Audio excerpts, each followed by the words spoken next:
Welcome to Public TV news బులెటిన్ల ముందుగా headlines. విద్యార్థులకు రుచికరమైన భోజనం అందించండి డిపిఓ.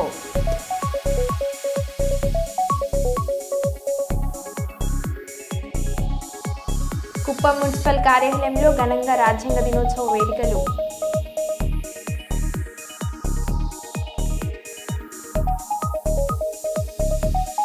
ఈవీఎంల ద్వారా ఎన్నికలు జరగడం మాకు ఇష్టం లేదు, బ్యాలెట్ పేపర్ ద్వారా ఎన్నికలు జరగాలి కాంగ్రెస్ అధ్యక్షుడు శ్రీ మల్లికార్జున్ ఖార్గే.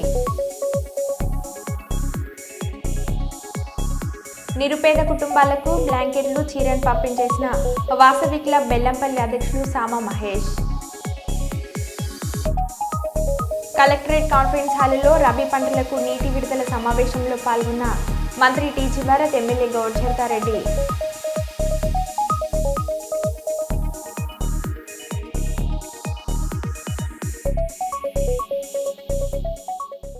ఇక వివరాల్లోకి వెళ్తే, జగిత్యాల రూరల్ మండలం లక్ష్మీపూర్ గ్రామంలో ఆయుష్మాన్ ఆరోగ్య మందిర్ కార్యక్రమంలో భాగంగా 15వ ఫైనాన్స్ నిధులలో 20 లక్షలతో పల్లె దవాఖానా నిర్మాణానికి భూమి పూజ చేసిన జగిత్యాల శాసనసభ్యులు డాక్టర్ సంజయ్ కుమార్. ఈ కార్యక్రమంలో DMHO Pramod, deputy DMHO Srinivas, MRO Srinivas, MPDO Ramadevi, MPO Ravibabu, నాయకులు బాలమకుందం, చెరుకు జాన్, సత్తిరెడ్డి, చంద్రారెడ్డి, రాజిరెడ్డి తదితరులు పాల్గొన్నారు.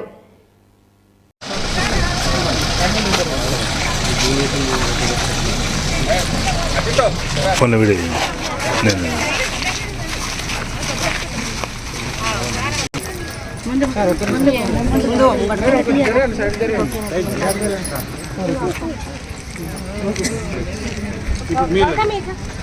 అటు ఇటు ఉండాలి జరగమని చెప్పండి.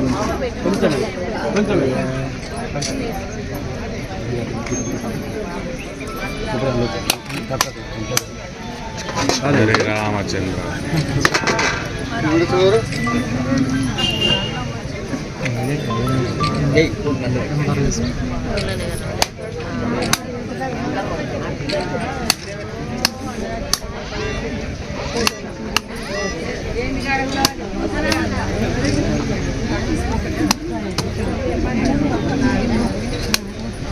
ఎటు రాదు మేడం.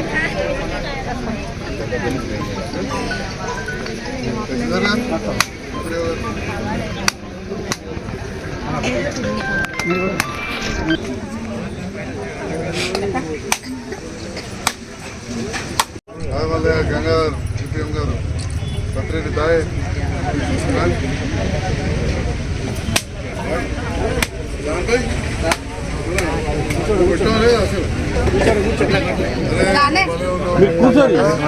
కూర్చొని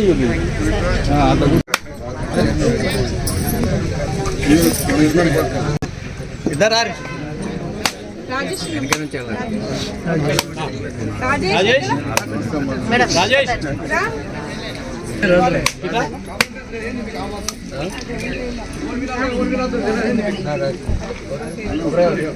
మంచిది. రాజకీయ నాయకులు కాదంటున్నాం మీరు.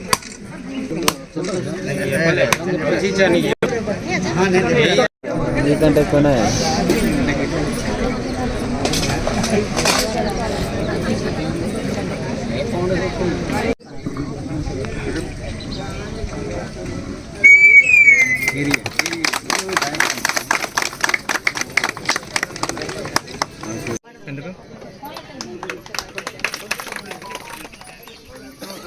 ఇరవై 21 సంవత్సరాలు దాటాలి, వాళ్ళకే వివాహం చేయాలి.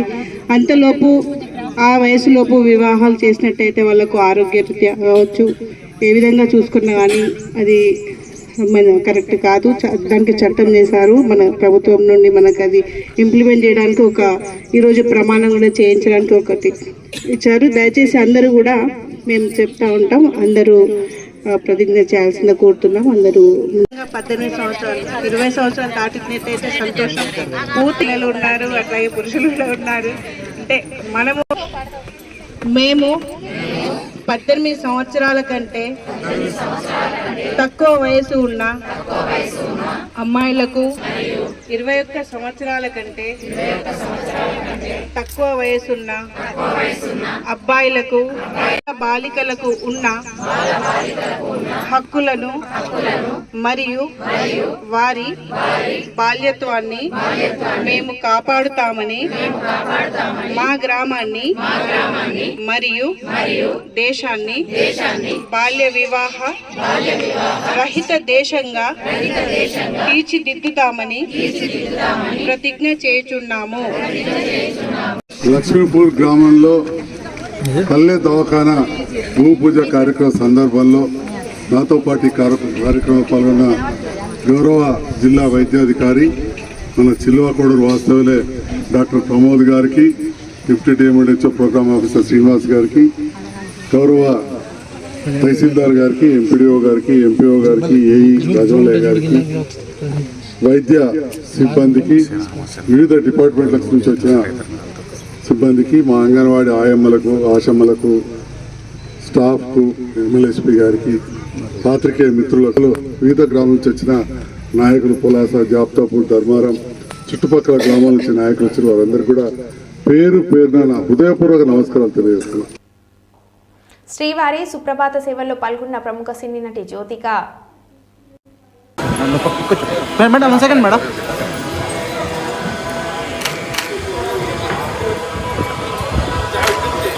వచ్చేనా మేడం మేడం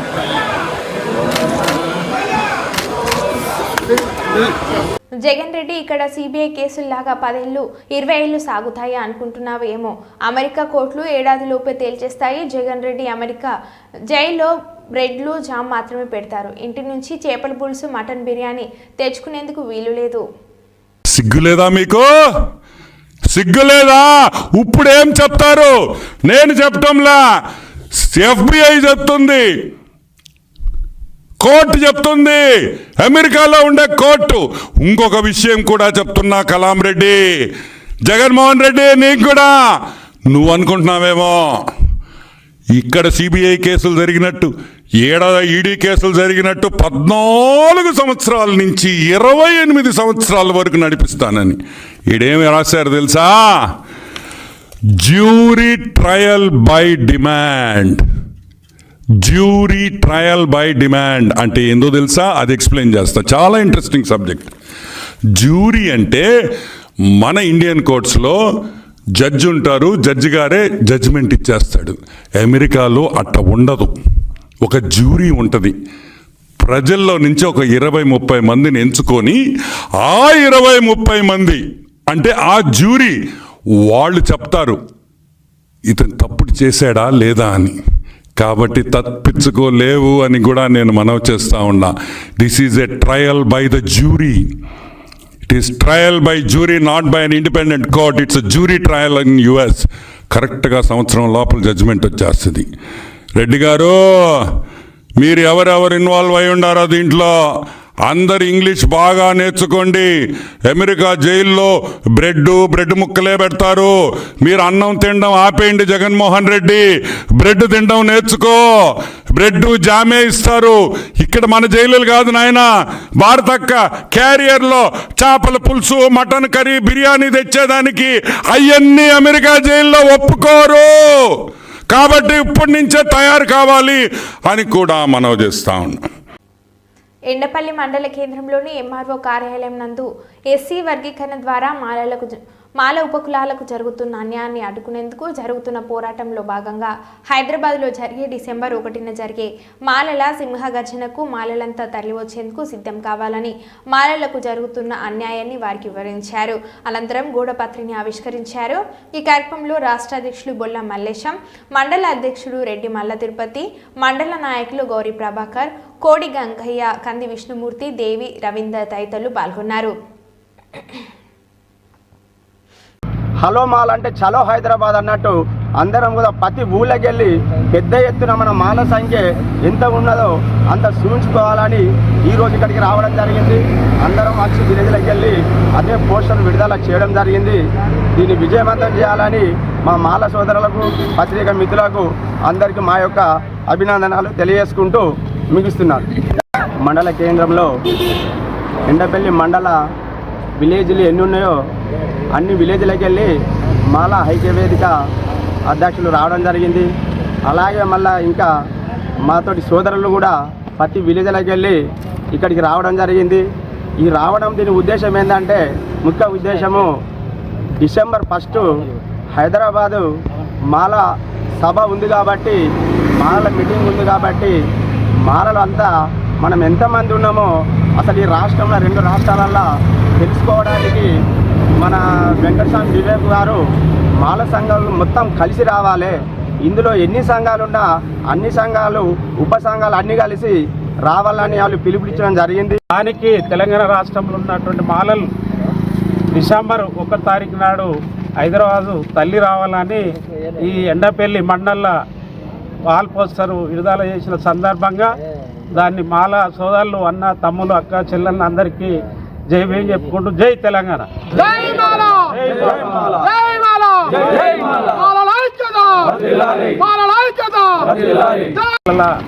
ఐక్యవేదిక ఎస్సీ వర్గీకరణ దాని ఇష్యూల సుప్రీంకోర్టు ఏదైతే ఎస్సీ వర్గీకరణ ఇచ్చిందో దానికి వ్యతిరేకంగానే ఈ పోరాటం. ఆ సుప్రీంకోర్టు ఇచ్చినటువంటి ఎస్సీ వర్గీకరణ అది వద్దు, దాని మీద మా ఉద్యమ కార్యక్రమం ఉన్నది. డిసెంబరు 1 తారీఖు నాడ హైదరాబాదు తెలంగాణ రాష్ట్రం నుంచి ఒక 30 లక్షల మంది జనాభా ఉంది మాలలది. భగవాన్ శ్రీ బాలసాయి బాబా ఆరాధన ఉత్సవ కార్యక్రమాన్ని ప్రతి ఏడాది నిర్వహిస్తారు. విశ్వశాంతికి, అమ్మవారి అనుగ్రహం కొరకు, బాబా ఆశీస్సుల కొరకు 15 హోమగుండాలు, 120 కుటుంబాల సామూహిక రాజశ్యామల హోమం 2020-25 జనవరి 14న భగవాన్ శ్రీ బాలసాయి బాబా పుట్టినరోజు వేడుకలు, సేవా కార్యక్రమాలు జరుగుతాయి. ప్రపంచవ్యాప్తంగా భగవాన్ శ్రీ బాలసాయి బాబా భక్తులతో పాటు ప్రపంచలందరూ बालसायीश विद्महे क्लीं शक्तिरूपाय धीमहि तौः तन्नः सर्वः प्रचोदयात् स्वाहा। ॐ ऐं बालसायीश विद्महे क्लीं शक्तिरूपाय धीमहि तौः तन्नः सर्वः प्रचोदयात् स्वाहा। वेदस्वनाय विद्महे हिरण्यगर्भाय धीमहि तन्नः ब्रह्म प्रचोदयात् स्वाहा। सत्पुरुषाय विद्महे रुद्रतेजाय धीमहि तन्नो वीरभद्रः प्रचोदयात् स्वाहा। सत्पुरुषाय विद्महे रुद्रतेजाय धीमहि तन्नो वीरभद्रः प्रचोदयात् स्वाहा। श्रीगुरुभ्यो नमः। ॐ ऐं बालसायीश विद्महे क्लीं शक्तिरूपाय धीमहि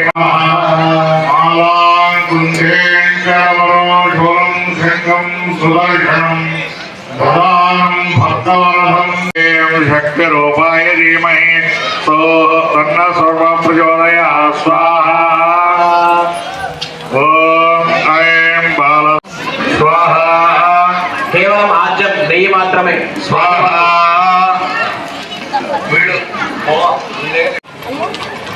ॐ सुसलक्ष्मे मोक्षलक्ष्मे जयलक्ष्मे सरस्वती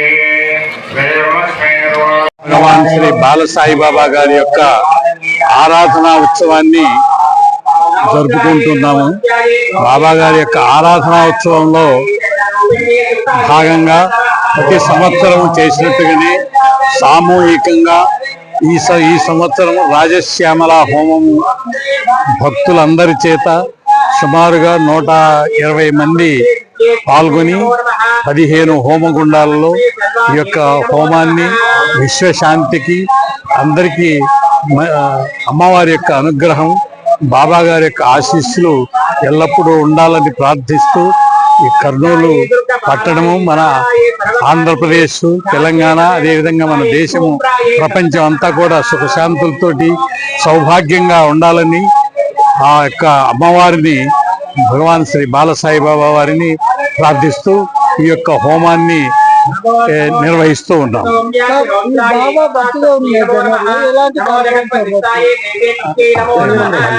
జనవరి 14వ తేదీన భగవాన్ శ్రీ బాలసాయి బాబా గారి యొక్క జన్మదిన వేడుకలు ఉంటుంది. బహుశా ఆ యొక్క కార్యక్రమాల్లో ప్రతి సంవత్సరం జరిగినట్టుగానే కుట్టు మిషన్లు కానీ సేవా కార్యక్రమాలన్నీ కూడా జరుగుతూ ఉంటాయి తప్పకుండా. ఈసారి ఇక ఏదో ఒక పెద్ద కార్యక్రమం ఒకటి చేయడానికి ఆలోచన జరుగుతూ ఉంది. అది జరిగినప్పుడు తప్పకుండా మీ అందరికి కూడా తెలియజేస్తాం. ఓం శ్రీ బాలసాయిరామ్. రాజ్యాంగ ఆమోద దినోత్సవ సందర్భంగా పాణ్యం మండలంలో డాక్టర్ బిఆర్ అంబేద్కర్ విగ్రహానికి పూలమాలలు వేసి నివాళులు అర్పించిన పాణ్యం మాజీ ఎమ్మెల్యే శ్రీ కాటసాని రాంభూపాల్ రెడ్డి. అనంతరం మీడియాతో వారు మాట్లాడుతూ రాష్ట్రంలో రెడ్ బుక్ రాజ్యాంగం నడుస్తుంది, సంబంధం లేని కేసులను రాజకీయ నాయకులు కంటగడుతున్నారు, పోలీసులు కూడా రెడ్ బుక్ రాజ్యాంగాన్ని అనుసరిస్తున్నారు. ప్రతి ఒక్క పేద కుటుంబానికి నిత్యావసరమైన సరుకులు, కూరగాయలు, నూనె, కందిపప్పు ప్రతి ఒక్కటి రేట్లు విపరీతంగా పెంచేశారు. పోలీసులు ప్రజలకు న్యాయం జరిగేలాగా చూడాలి కానీ కేవలం తెలుగుదేశం పార్టీ నాయకులు చెప్పిన విధంగా ఉండదు. గతంలో గోరకొల్లు రిజర్వాయర్ గుట్ట కుంగిపోతే గ్రీన్కో కంపెనీ వారిని రిక్వెస్ట్ చేసి 1,50,00,000 రూపాయలతో మరమ్మతులు చేసిన ఘనత మాకే ఉంది. రైతులు 2 కార్లు పండించుకునే విధంగా మేము చర్యలు తీసుకున్నామని అన్నారు. అప్పటి నుంచి ఈ రాజ్యాంగం ప్రజలకు ఉపయోగపడే విధంగా ఒక రాజ్యాంగాన్ని ఏర్పాటు చేసుకొని మనం ఈ భారతదేశంలో పరిపాలన చేయడం. ఆనాటి నుంచి ఈనాటి వరకు కూడా రాజ్యాంగం ప్రకారం ఏదైతే ప్రజలకు ఏ హక్కులు కల్పించినారో, ఏ వాక్ స్వాతంత్రం కల్పించినారో, ఈ భారతదేశంలో పుట్టిన పౌరునికి ఏమేమి హక్కులు ఉన్నాయో అవన్నీ కూడా మన రాజ్యాంగం కల్పించిన హక్కులతోనే ఆనాటి నుంచి ఈనాటి వరకు కూడా పరిపాలన చేయడం. కానీ తెలుగుదేశం పార్టీ అధికారంలోకి వచ్చిన తర్వాత రాజ్యాంగాన్ని వదిలిపెట్టి వాళ్ళు ఒక రెడ్ బుక్ రాజ్యాంగాన్ని ఏర్పాటు చేసుకొని వాళ్ళకి ఏది నచ్చితే దాని విధంగా పరిపాలన చేసే విధంగా చేయడం జరుగుతుంది. వైఎస్ఆర్సీపీ వాళ్ళ ఇళ్ళ మీద దగ్గరికి అయితేనే వాళ్ళ దగ్గర నుంచి ఆర్డర్ రావడం ఆలస్యం లేదు, ఇంప్లిమెంట్ చేయడం ఆలస్యం లేని పరిస్థితిలో పాపం చాలా వాళ్ళ ఉద్యోగాలు ఆ విధంగా పోలీసులు ఉద్యోగం చేసే విధంగా వాళ్ళు ఉద్యోగాలు చేయడం జరుగుతుంది.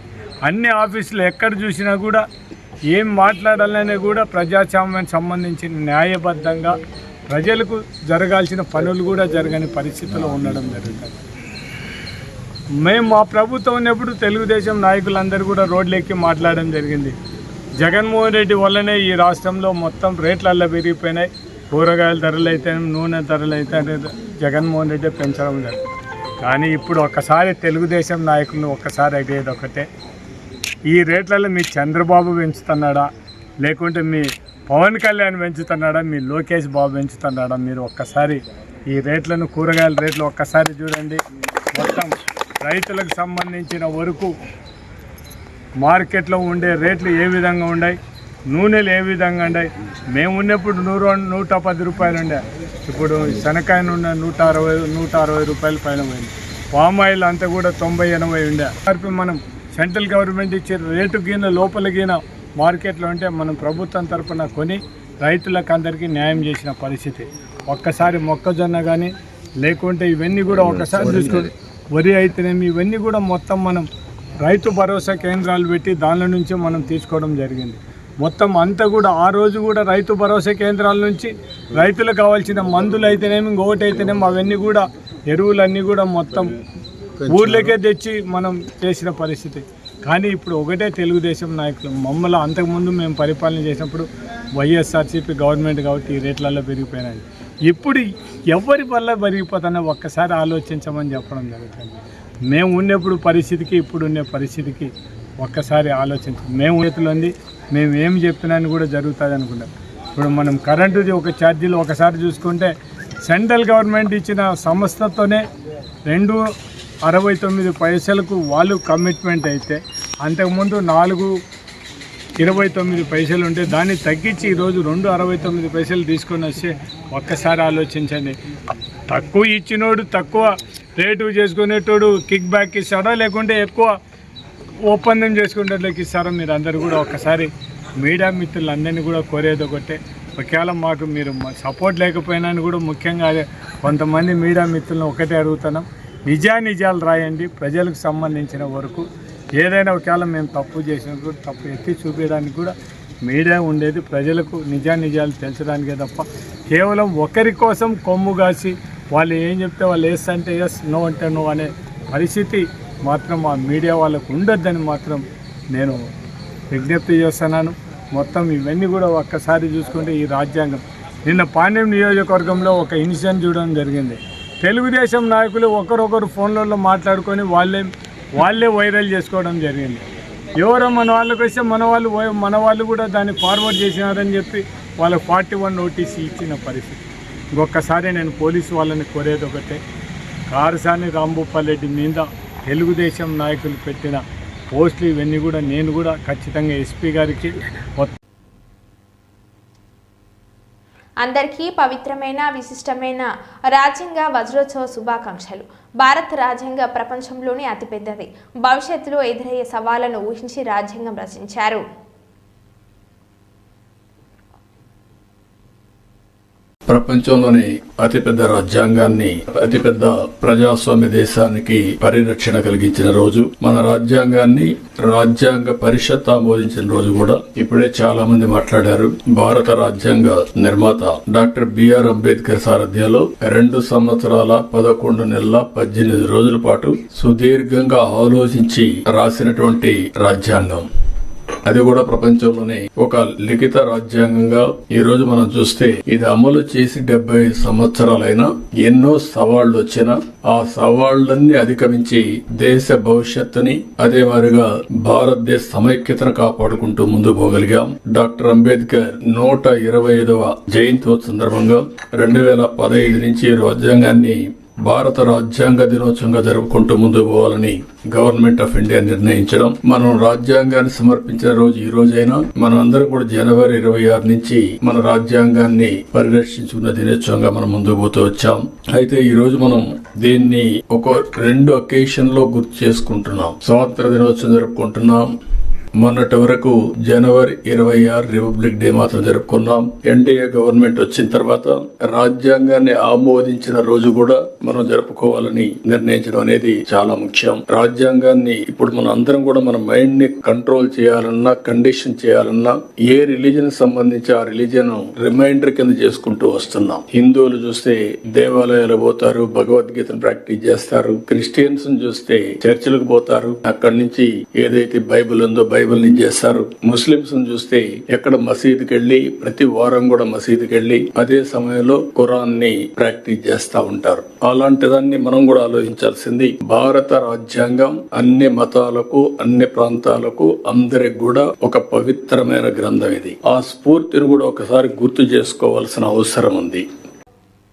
నంద్యాల జిల్లా గోస్పాడు మండలం పసరుపాడు గ్రామంలో ఉమామహేశ్వరి అగ్రిటెక్ ప్రారంభోత్సవ కార్యక్రమానికి విచ్చేసినటువంటి మైనార్టీ శాఖ మరియు న్యాయశాఖ మంత్రి ఎన్ఎఫ్డి ఫరూక్, భారతీయ జనతా పార్టీ నంద్యాల జిల్లా అధ్యక్షుడు అభిరుచి మధు, మాజీ MLA Bhuma Brahmanandareddy, Markfed director Tulasireddy, Umamaheswari trading company అధినేత బొబ్బూరి వెంకట కృష్ణారావు ప్రారంభోత్సవ కార్యక్రమంలో పాల్గొనడం జరిగింది. सर्वमंगलमांगल्ये शिवे सर्वार्थसाधके शरण्ये त्र्यंबके देवी नारायणि नमोस्तुते। अयं मुहूर्तस्तु मुहूर्तोऽस्तु सुप्रतिष्ठितमस्तु। శ్రీకాకుళం పట్టణంలో అంబేద్కర్ విజ్ఞాన మందిర్ భవనంలో ఏర్పాటు చేసిన దళితుల ఆత్మీయ కలయిక సభలో సామూహిక న్యాయ పోరాట సమితి ప్రధాన కార్యదర్శి డి గణేష్ మాట్లాడుతూ, కూటమి ప్రభుత్వం అధికారంలోకి వచ్చిన తర్వాత దళిత కులాల వారికి అనేక గొప్ప గొప్ప పదవులు ఇస్తూ సత్కరిస్తూ వస్తుందంటూ కూటమి ప్రభుత్వం పనితీరుపై ఆయన హర్షం వ్యక్తం చేశారు. ఈ క్రమంలోనే శ్రీకాకుళం జిల్లాలో దళిత జాతికి చెందిన బోనుల అప్పారావు మాల్హల కార్పొరేషన్ డైరెక్టర్గా నియమించినందుకు ఆనందం వ్యక్తం చేస్తూ గణేష్ మరోసారి కూటమి ప్రభుత్వానికి కృతజ్ఞతలు తెలియజేశారు. మాల్హల కార్పొరేషన్ డైరెక్టర్గా నియమించబడ్డ బోనుల అప్పారావు జిల్లా స్థాయిలోనే కాక రాష్ట్ర స్థాయిలో అందరికీ సుపరిచితులనే ఆయన అన్నారు. బోనుల అప్పారావు దళితుల అభ్యున్నతి కోసం, దళితుల అభివృద్ధి కోసం, దళితుల సంక్షేమం కోసం ఆయన జీవితాన్నంతా అంకితం చేస్తూ ఎక్కడ ఏ దళితునికి అన్యాయం జరిగినా మొట్టమొదటిగా స్పందించి వాళ్లకు న్యాయం జరిగేలా చూసే బాధ్యత తీసుకునే మంచి వ్యక్తి బోనుల అప్పారావు అని ఆయనను విశేషంగా కొనియాడారు. బోనుల అప్పారావు గారు జిల్లాలోనే కాదు రాష్ట్రంలోనే అందరికీ సుపరిచితులు. తన జీవితాన్ని మొత్తం దళితుల అభ్యున్నతి కోసం, దళితుల అభివృద్ధి కోసం, దళితుల సంక్షేమం కోసం దారపోసినటువంటి గొప్ప వ్యక్తి. అంతేకాదు ఎక్కడ ఏ దళితులకు అన్యాయం జరిగినా ఆయన వెంటనే స్పందించి తనకి చేతులైనటువంటి సహాయాన్ని చేసి వాళ్ళప్పుడు చేర్చుకునే పరిస్థితి బోర్ల అప్పారావు గారికి ఉంది. తెలుగుదేశం ప్రభుత్వం గుర్తించి ఆయనకి మాల కార్పొరేషన్ డైరెక్టర్గా ఇవ్వడాన్ని శ్రీకాకుళం జిల్లా దళిత సంఘాలు చేసే పక్షంగా మేము హర్షాన్ని వ్యక్తం చేస్తూ ఉన్నాం. భవిష్యత్తులో కూడా దళితుల అభ్యున్నతకు సంబంధించి, దళితుల సంక్షేమ పథకాలకు సంబంధించి, ఫీజు రియంబర్స్మెంట్కి సంబంధించి, అలాగే భూమి కొనుగోలు పథకానికి సంబంధించి ఈ ప్రభుత్వం బాగా స్పందించాలని, ఆ రకంగా దళితులు మన్నలను పొందాలని చెప్పి ఈ సందర్భంగా తెలియజేస్తున్నారు. కేరళ త్రిశూర్ జిల్లా నాటిక వద్ద మంగళవారం తెల్లవారుజామున ఘోర రోడ్డు ప్రమాదం చోటు చేసుకుంది.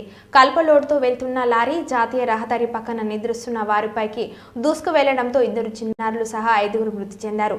మరో 7 గాయాలు అయ్యాయి. ప్రమాద సంఘటన తర్వాత డ్రైవర్ ఆపకుండా దూసుకుని వెళ్లిపోయాడు. ప్రయత్నించగా స్థానికులు అతన్ని పట్టుకున్నారు. డ్రైవర్ మద్యం మత్తులో లారీని నడిపినట్లు పోలీసులు తెలిపారు.